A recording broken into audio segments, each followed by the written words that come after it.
حضرت انس رضی اللہ عنہ بیان کرتے ہیں، 3 اشخاص نبی صلی اللہ علیہ وآلہ وسلم کی عبادت کے متعلق پوچھنے کے لیے نبی صلی اللہ علیہ وآلہ وسلم کی ازواج مطہرات کے پاس آئے۔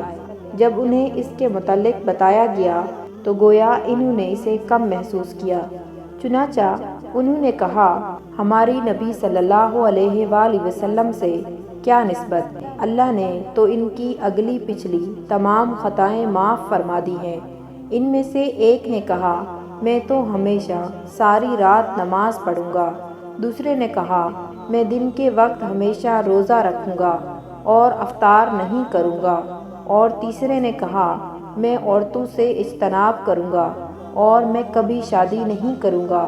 نبی صلی اللہ علیہ وآلہ وسلم ان کے پاس آئے اور پوچھا، تم وہ لوگ ہو جنہوں نے اس طرح کہا ہے؟ اللہ کی قسم، میں تم سے زیادہ اللہ سے ڈرتا ہوں اور تم سے زیادہ تقوی رکھتا ہوں، لیکن میں روزہ بھی رکھتا ہوں اور افطار بھی کرتا ہوں، رات کو نماز پڑھتا ہوں اور سوتا بھی ہوں، اور میں عورتوں سے شادی بھی کرتا ہوں۔ بس جو شخص میری سنت سے اعراض کرے وہ مجھ سے نہیں۔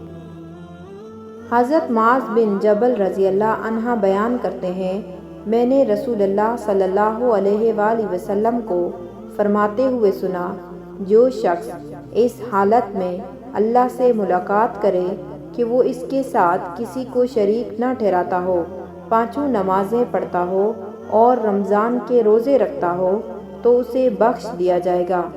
میں نے عرض کیا، اللہ کے رسول، کیا میں انہیں بشارت نہ سنا دوں؟